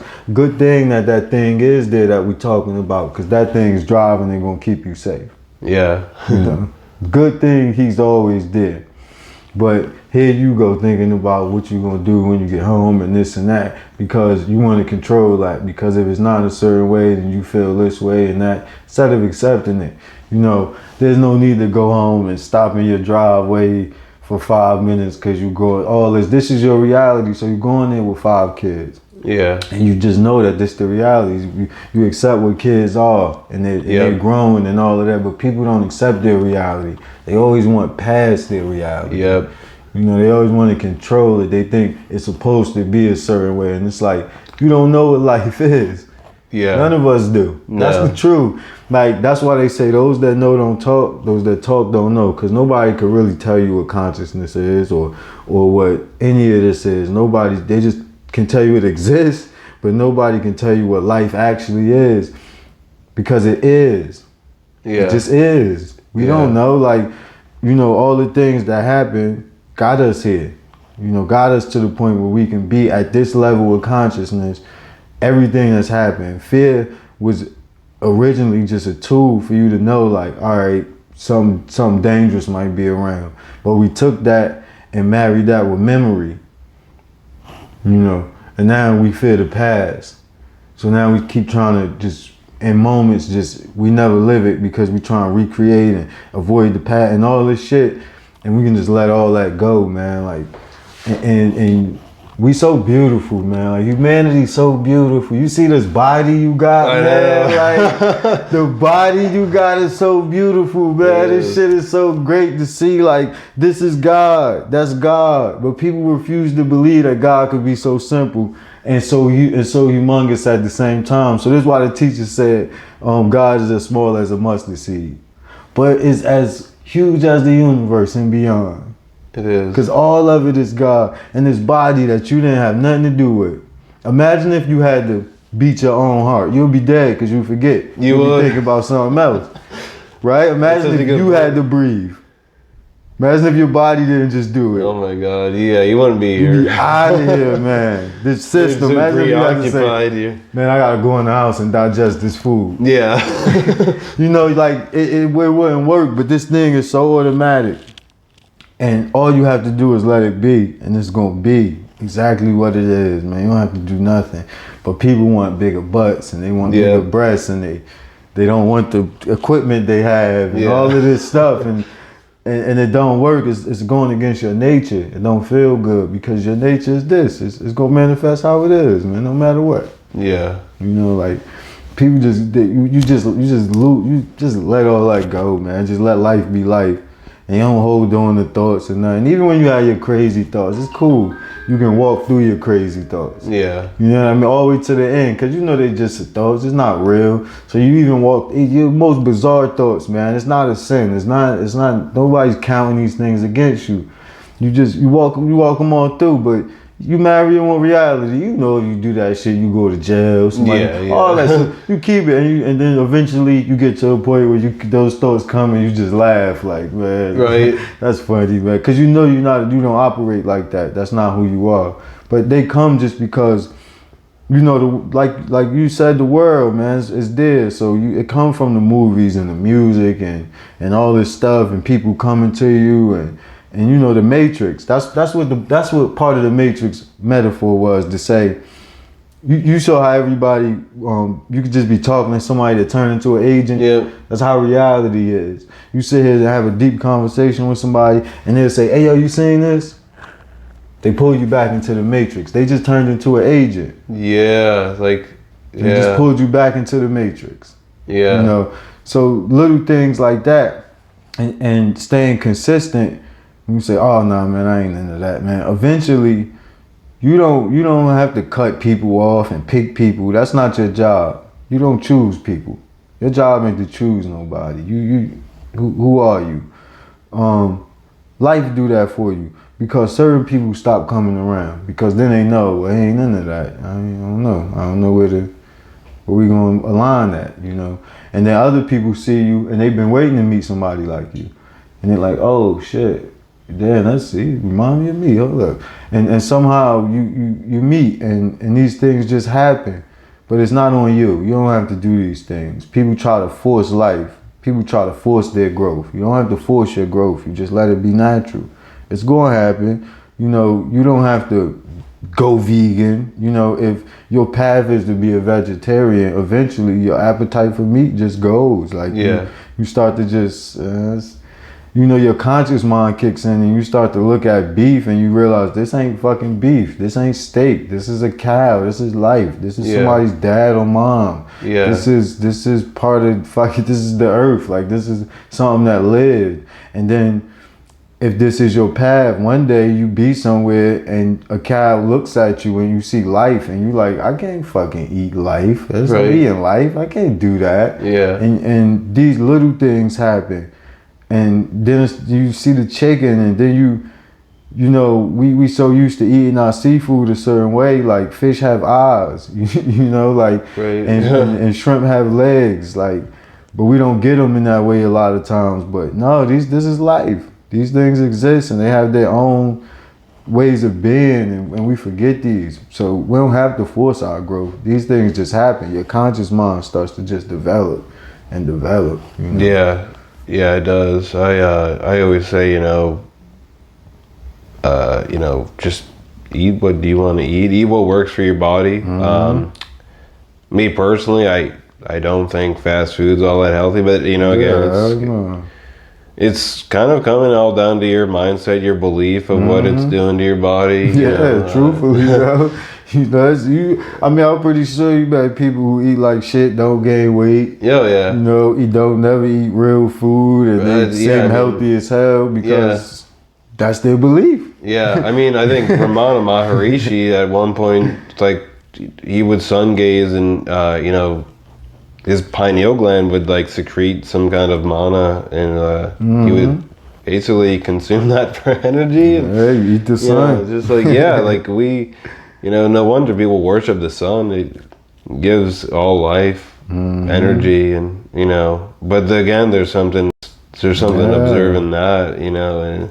Man, I say, man, it's beautiful, man. Sometimes, like you say, you put your foot in grass, you just sit there sometimes, your foot in grass, and you close your eyes and you let the sun just right on your head, man, and just let it just, you just be downloading, man. Just you just be quiet, though. You just let it download, and just from the earth, that energy coming up from the earth and the energy coming down from the sun, and you become like just this midpoint for both, man. Just energy just coming from both ways. And it's just so beautiful, and you just let everything go and let it be. And, man, you might even cry, man. I ain't even gonna lie to you, because it's just so beautiful. You realize that, nothing in existence is mad at you, because existence gave you free will. So giving you free will wouldn't say I'm gonna punish you for using it. That's no, but it's your decisions have consequences. These are paths you're taking. That's all it's about. And when you do these things, you realize the earth is not necessarily mad at any of us. It's not mad at humanity. She's not punishing us for anything, but she's becoming conscious with us. This is the age of enlightenment. So she's becoming conscious. She's rising in her chakras. So when you want health, that's beautiful. When you want health, any of us, let's say you have cancer. When you want to get rid of your cancer, there's certain things you have to do. So as she's getting into her health, it might not be good for us, because some of our ways are her cancer. So she's not mad at you, but of course the cancer in your body got an attitude when you decide to start fasting and eating better and starving it of the things it eat that created it in the first place. This is how cancer disappears. This is how all the disease disappears, when you stop giving it to yourself, because your body's not against you. It don't create these things. Your body would never give you these things. Yeah. So when you realize that she's gonna go through these transitions of being healthy, let's just call it that, where, certain things might happen that affect us in different ways. But on the other end of that, while Earth is taking care of herself, Spirit is saying, the world you built is not good for you. The world you built hasn't done anything for you. So even through COVID, you see that everything that we thought was important is not important. Going out shopping. Our schools is even garbage. So none of this is bringing humanity together. So the metaphor in that is so beautiful. And you keep going, and you see that the world is going to put us in a place where we need each other now. Unity is our reality. So now the world going to push us closer together. And that's all we're going to have is each other. We're not going to be able to spend money when California's on fire. Yeah. People pretend these things not happening. They want to have little arguments about politics, but you think that shit gonna matter when half of this is sinking? When fucking Japan keep getting tsunamis and all these places keep all this shit keep happening around the world, but we pretend it's happening here and there and there. It's happening all here on Earth. She's cleansing herself at once. Exactly. My recently, we went camping at Raystown Lake, and we were out on a canoe ride, and we were just observing all the people drinking and boating, and you're just like okay, that's what you're doing, and we always talk about the fossil fuel industry, and he asked me why do you think humans have gasoline in their Merkabas? Like, how has this been for so long? And I said, humans have tunneled so deep into the earth to look for what's actually inside of themselves. Yeah. Instead of looking inward, they've tunneled into the earth for that energy to fuel their economies, to fuel their lives, you know, to fuel their vehicles, you know, that stripping them. Yeah, and it was a beautiful moment just out there on the lake. Experiencing Earth. Yeah, and it is true, you know, people like Jesus came here to tell you that, you know, the kingdom is within. You're not the mind.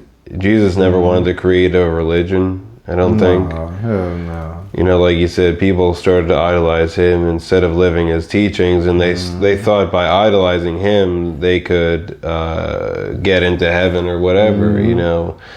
And just no, you got to live the words. He said, you know, I am the way, meaning like, you know, the path, the words, you know, love your neighbor as yourself, you know. That's the metaphor of see, people became like, you know, children of the crucifixion, but they didn't take the resurrection to show you that you wasn't the body. That was the whole point of it. That was just the whole point. That's the metaphor of the whole thing. You're not the body. So this is how you get to walk after your death. This is how, you know, babies say, hey, grandma, you know, like little 1 year, 2 year olds say, grandma, and you look and you like, what? And grandma been dead for 10 years or 5, you know, shit like that, but you not the body, or that's the truth. And this is how men get to walk out of their body and astro project and do all these things, because you not the body. You know, this is how you get the dream. You know, your body don't go into the dream. You go into that fourth dimension, and you go into that dream world. The real you. You know, even dreaming, and you don't worry, dreaming ain't shit. I'll tell you something. When you really stop like focusing on that, and you don't like, you think you don't dream no more, what's really happening is your spirit start to go back to wherever it came from, and it's going into almost a school, you know, because you coming more into consciousness, and it's bringing back, and it's bringing what you can handle back more and more, opening you up, building more and more. And then, you know, people think like reincarnation is this over and over thing. Reincarnation is not a thing like this, it's a thing like this. So if you lived in 250 BC, if you lived in 50 AD, it's happening now. Time, we think of it in a different way, but it's happening now. If you living in 3000, you know, in the year 3000 and all that, it's happening now. All of these is happening now. And all of these spirit energies is what your soul is, them collectively coming together. So if you can tap into that, this is how all of a sudden people might bump their head or something, and they speak a different language, or they all of a sudden have a different talent. They tapping into another part of themselves. You know, so you can do these things, but it's about what you got to figure out what this part about. You figure out what this part about, and when these things meet up, this is how you build your soul. This is how you leave this earth atmosphere and move on beyond all of this and go into the real life. It's so much more beyond this, but this is what the will is. Humanity get trapped in the will, and you'll hear people saying, because most people know 2020, it's a year that's been special. It's a year that has been special because just 2020 in itself just seemed odd. So the next 10 years will be a whole different energy coming, and a lot of different things will be coming on this planet. And humanity is headed to a place where a choice is to be made, but through our actions, and that's determine our place. But you'll hear a lot of people say at some time around 2030, whether that's 2027 or 2033, you'll hear people talk about, we'll start seeing, you know, we'll start seeing them. Now I'll tell you what's actually happening. They won't really communicate heavily in that way. We'll see. What's happening is they counting. You know, this is the times of the past where you see paintings and they seen what they thought was crafts and all things. This is when the veil is being peeled back, and they coming to count. They coming to count who is on the side of the universe? Who has that energy, you know, that can live after death? Who has that real energy? And they call that harvest and all of this other shit. Religions have different names, but they come into count. That's simply it. We're not here and alone. Observe. You know, they come to observe, and people call them and then alien, all that bullshit. But they the same. They just part of the universe. They are elder brothers. They are elder brothers, and they just part of the bigger thing that exists. Yeah, I think people always want to, you know, feel special, or and not that we aren't, but you know, people always go to that, you know, well, God created us and all this, and like they don't question it really. And I mean, I never started questioning shit till I was like, created a turtle, so the fuck. Yeah, I never started questioning stuff till I was like 19, and then you know, I like a couple years down the line started getting into David Wilcock, like. And stuff, and you know, just really kind of like coming into communion with what is, you know, what is reality. I don't know if you ever heard of Muji. I listened to a lot. Oh, Muji is beautiful. I love Muji. Yeah, I love Muji. I love Muji. I'll late at night, I'll put them on. I'll be making shirts and stuff. Yeah, I love Muji, man. Like the thing is, man, here's what I see when I because I like the meditations. It's good to be consistent. I don't necessarily go like. There's nothing really too much. I don't really speak too much to seem arrogant. But what I noticed, the people that go to him, their problem mostly is they really don't believe the shit he say for themselves. That's true. For themselves. I've noticed that too. They go there to kind of find another way to think, and that's not what it's about. You experience these things, and when you experience them, you don't seek validation. Nobody, you know you're not crazy. Nobody really tells you anything. There's not really anything to do. Like, you just live, you experience the world, and you know, and he's constantly telling people like, you know, he's a really nice guy, but I would basically say, just shut the fuck up. You know, like, I would really just tell people to shut the fuck up. And then it's always like, and another thing is people want to sound deep.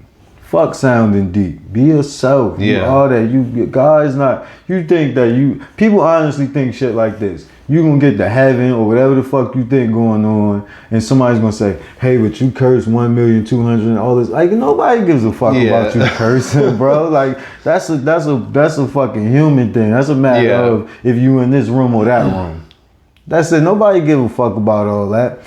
And people so focused on, again, past life, man. All these things, it was a time, we're in the age of enlightenment, so all the secrets had to be poured out. Because, as they say, the little fish of Pisces is about to be poured out onto the dry land in Aquarius. You see? So, people, I don't know, man. It's not like that. You don't have to do all of that. You don't have to go, and these were different. And then they mixing all of their teachings around. And there was a time when you had to take 10 years and 20 years and 40 years to learn this. A man would be like 50 years old by the time he completed his teachings or something like. And now it's just here because it's a time for humanity to wake up en masse, and we have to. We really have to. Yeah. And they want us to, but they can't force us to. Right. And we are, but like the distractions are going on so much. Like, but that's why the other side is beefing it up on us. Yeah. They did, and that's why you gotta understand. You turning the fire up because you want it to cook faster. You want your fucking plans to work faster. So you're turning the fire up, and all of that's happening. All of this stuff is happening. But we can choose in one moment to say, oh, none of this is real. And we can just break this shit.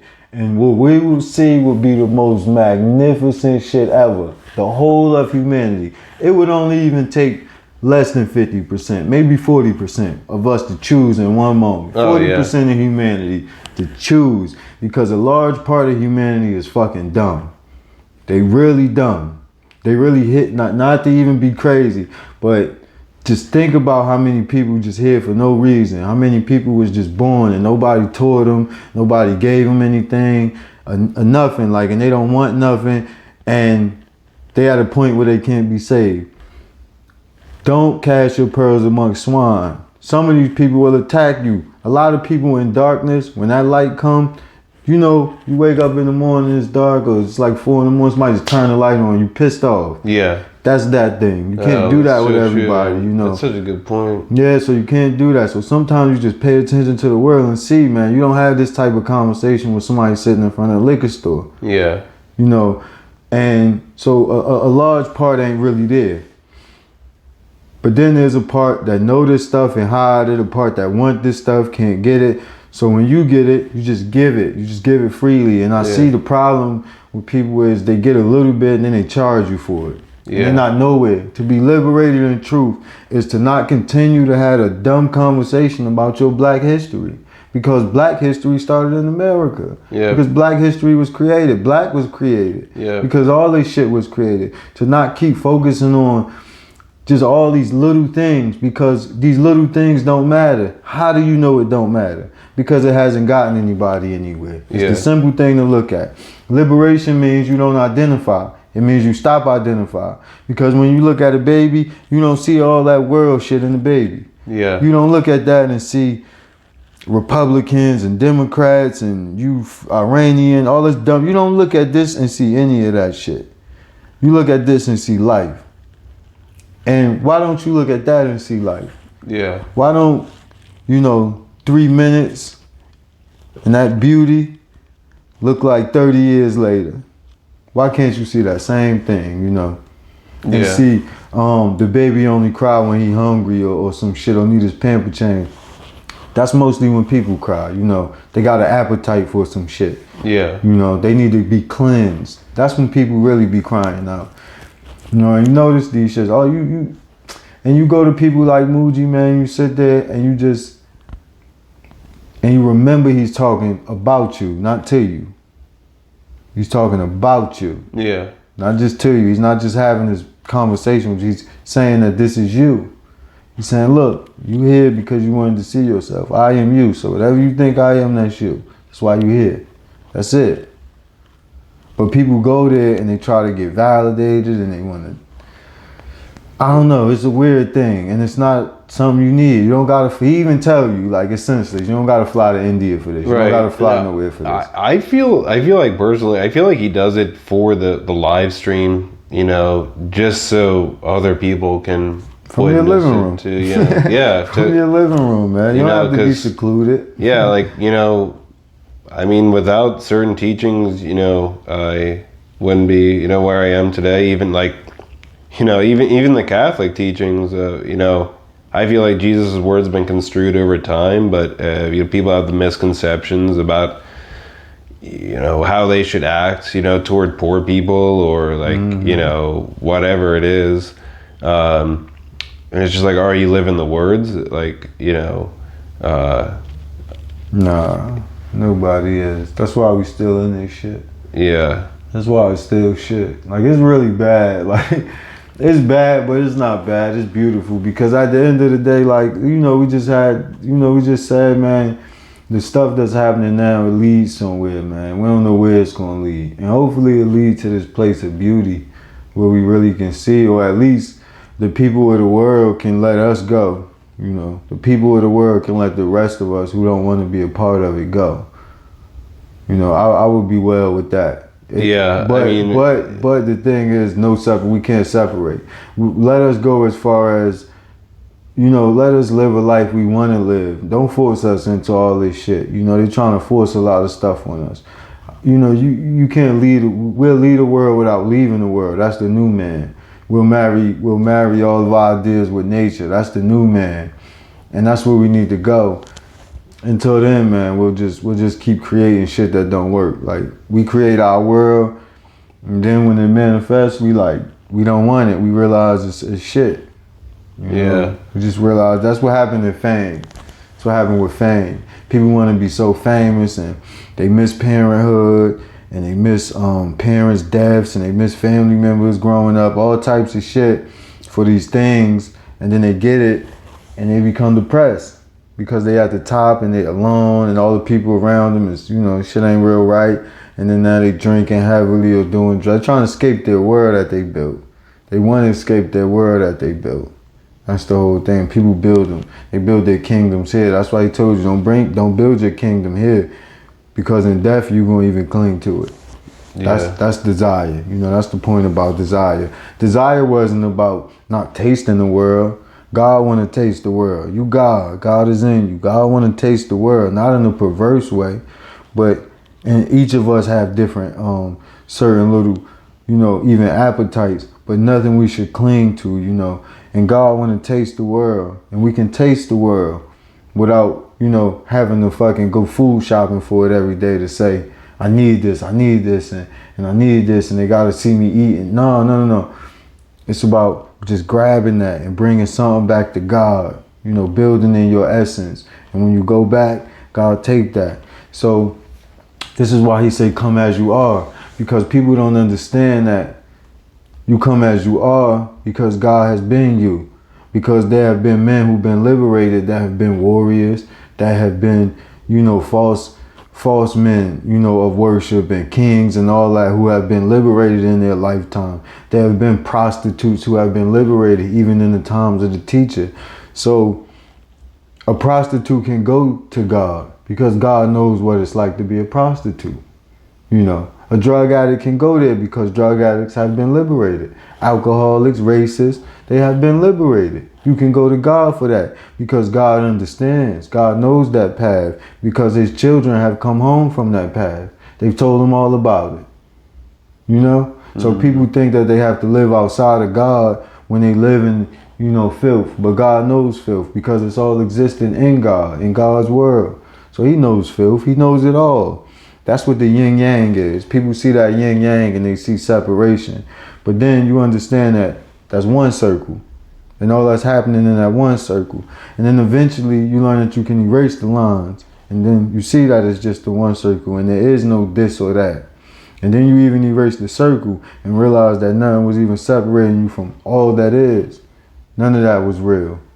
You know, you surpass all of that stuff, and that's where we're going. That's where we'll get to, man.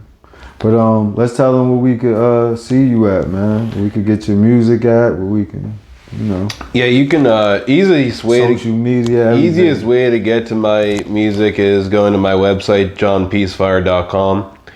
My Facebook is linked there. My YouTube, my John Peacefire official Instagram, and my Bandcamp and my SoundCloud are all linked to my website, johnpeacefire.com. You can also order these shirts on there. Yeah, they're $25 each because, you know, they are handmade and hand painted and stuff. Yeah. And gonna be coming out with a few more shirts here next month, or at least one new shirt, and then another. I'm planning on doing another new shirt for the new year.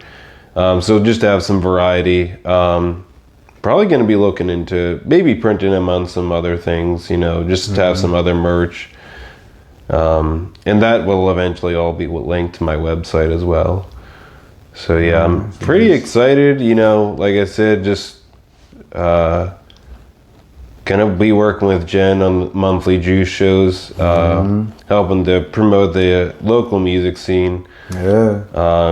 You know, just some homegrown artists that have been working hard long at this and deserve, you know, to be recognized, and just, you know, to continue creating a sense of safe community and safe space for people to come to and be healthy and happy. Yeah. Bring love back, man. Yeah. Appreciate you stepping in and doing this. Yeah, man, it was great. Appreciate whoever watched, man. It's gonna be a real good one, my brother. Hell yeah.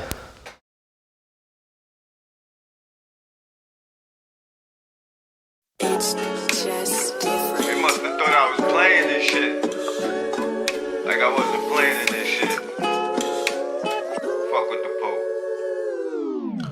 Truth be told, don't know how rats survive. It's rhetorical, y'all friends, I can't ask you guys. That's why I be dolo, can't match my vibe. It's all good, but the homie got a nasty side. It's respect or get checked off that papoose vibe. I give my brothers hugs, it's love if I slap you five. We just cool, that's cool, don't act too fly. Say still official, I ain't from this era. I'm just saying, watch your mouth, cousin. We could box if it's bout something. Like I said, I ain't from this era. Amongst lies, the truth is a fucking terror. Keep watch, you'll be shocked when karma is a dusty mirror. Images forever tainted, cause you fronted and you hesitated. Chase waterfalls, now you in the desert waiting. That's how I know it wasn't real. Love is a forever statement. I had another bar I put in there. I said I came to lay the law down. I'm your elder statesman. I ain't really want to play. I wanted this to be one of them Scarface type joints, you feel me? Where you just vibe, you hear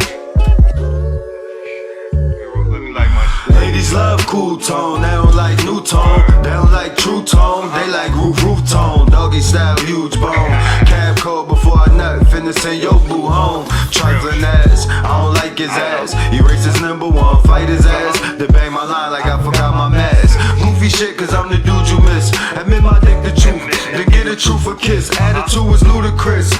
I dogged you like you a bitch, you my sis. Protect my heart, baby, you my rib. You take my breath away, you my sig. Apologize for all the petty shit I ever did. No longer do what I know better than. I got us, baby, you ain't never gotta sweat your wig. The world close you off, promise you could let me in. Let's make love, we'll never just have sex again. Forgive me, girl, I'm about to send this text again. Hey, little homie, that's just some game. But when you ready to man up and apologize and step your shit up,